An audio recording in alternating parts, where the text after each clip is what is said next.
Hello! இன்னைக்கு நான் வந்து அடை பண்ண போறேன். ஸோ இது வந்து ஓவர் நைட் ஊற வச்சுட்டேன் நானு. ஸோ காலையில பிரேக்ஃபாஸ்ட்டுங்கிறதுனால நைட்டே ஊற வச்சுட்டேன். ஸோ இதில நான் என்ன ஊற போட்டிருக்கேன்னு பார்த்தீங்கன்னா, ஒரு இந்த மாரி 1/2 கப்பு இதில 1/2 கப்பு புழுங்கலரிசி, 1/2 கப்பு பாஸ்மதி ரைஸு, அப்புறம் இதே கப்பில வந்து 1/4 கப்பு எல்லா பருப்பும் கடலை பருப்பு, உளுத்தம் பருப்பு, அ பாசிப்பருப்பு, துவரம் பருப்பு, அப்புறம் இந்த மசூர் தால் சொல்லுவோம் பார்த்தீங்களா?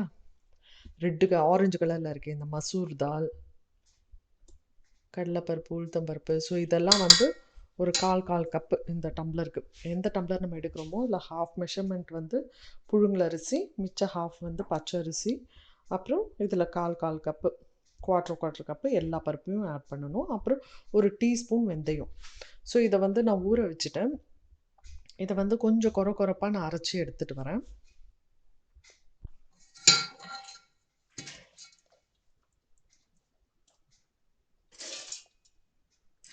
ரொம்ப நிறைய இருந்தால் பாதி பாதியாக அரைச்சிக்கோங்க. ரொம்ப ஸ்மூத்தாக அரைக்க வேண்டாம், கொஞ்சம் கொரப்பாக இருக்கணும்.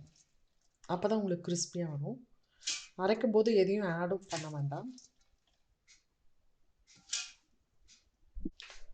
அடைக்க வந்து மாவு அரைச்சிட்டோம். இந்த மாதிரி கொஞ்சம் கொரன்னு இருக்க மாதிரி அரைச்சிட்டோம்.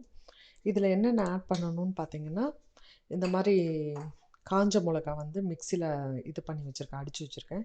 இது வந்து ஒரு 2 டீஸ்பூன் இருக்கும். ஸோ இதை ஆட் பண்ணிக்கலாம்.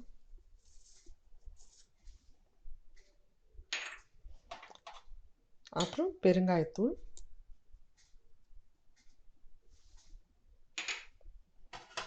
அப்புறம் கொஞ்சம் உப்பு,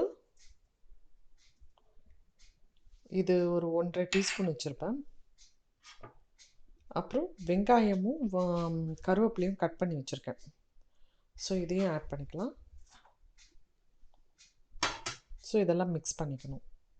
ஸோ இந்த வெங்காயம்லாம் போட்டு நல்லா கலரிட்டோம். இப்போ வந்து கொஞ்சம் முருங்கைக்கீரையும் போட்டுறேன். இந்த அடைக்கும் முருங்கைக்கீரைக்கும் நல்லாயிருக்கும் இந்த முருங்கைக்கீரை போட்டு பண்ணிங்கன்னா. ஸோ இதையும் போட்டு கலந்துருங்க. ஸோ அடை மாவை ரெடி பண்ணிட்டோம். இப்போ அதுக்கு வந்து சட்னி தொட்டு சாப்பிட்றதுக்காக சட்னி ரெடி பண்ணலாம். தேங்காய் எடுத்திருக்கேன், ஒரு 2 பச்சை மிளகா, அப்புறம் உடைச்சக்கடலை எடுத்திருக்கேன். அதோடு பார்த்திங்கன்னா கொஞ்சம் இஞ்சி, ஒரே ஒரு பூண்டு, அதுக்கப்புறம் 3 முந்திரி வச்சுருக்கேன். ஸோ இதெல்லாம் சேர்த்து நம்ம மிக்சியில் அடிச்சுட்டு வந்துடலாம்.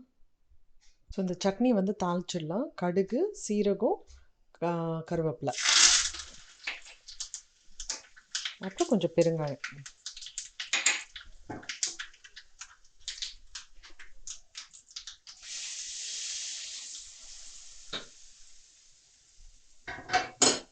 So chutney ready. இப்போ அடை சுட ஆரம்பிச்சிடலாம். இப்போ பேன் வச்சுட்டோம். இந்த அடை மாவு எடுத்து சுட்டுடலாம்.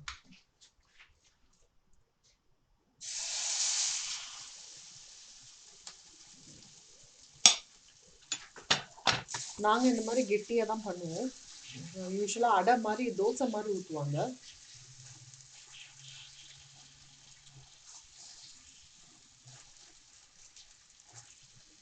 ஸோ நடுவில் ஒரு ஹோல் போட்டு,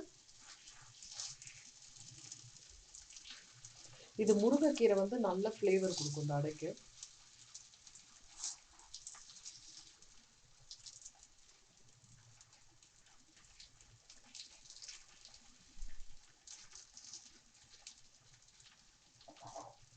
கொஞ்சம் அங்கங்கே இந்த மாதிரி பண்ணிட்டீங்கன்னா, கொஞ்சம் எண்ணெய் ஊற்றுனீங்கன்னா கிறிஸ்பியாக வரும்.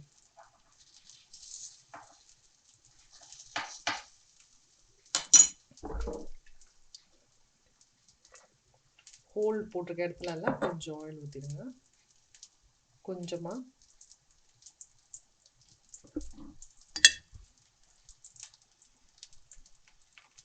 வந்து நல்லா கிறிஸ்பி ஆகணும். ஸோ வந்து மேலேயும் குக் ஆகணும். ஸோ அதனால் ஒரு லிட்டை போட்டு மூடிடுறேன். ஸோ மேலே உங்களுக்கு சாஃப்டாக குக் ஆகும், கீழே ப்ரௌன் ஆகும். அதுக்கப்புறம் திருப்பி போடணும். இதை ஓப்பன் பண்ணி பார்க்கலாம்.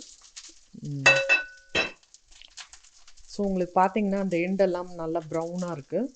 ஸோ இதை திருப்பி போட்டுடலாம்.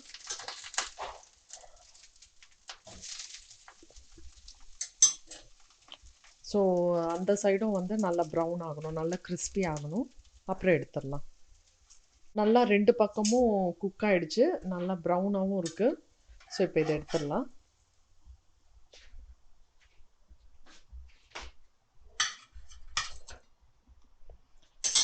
நம்ம அடை சட்னி, தேங்காய் சட்னி ரெடி ஆயிடுச்சு.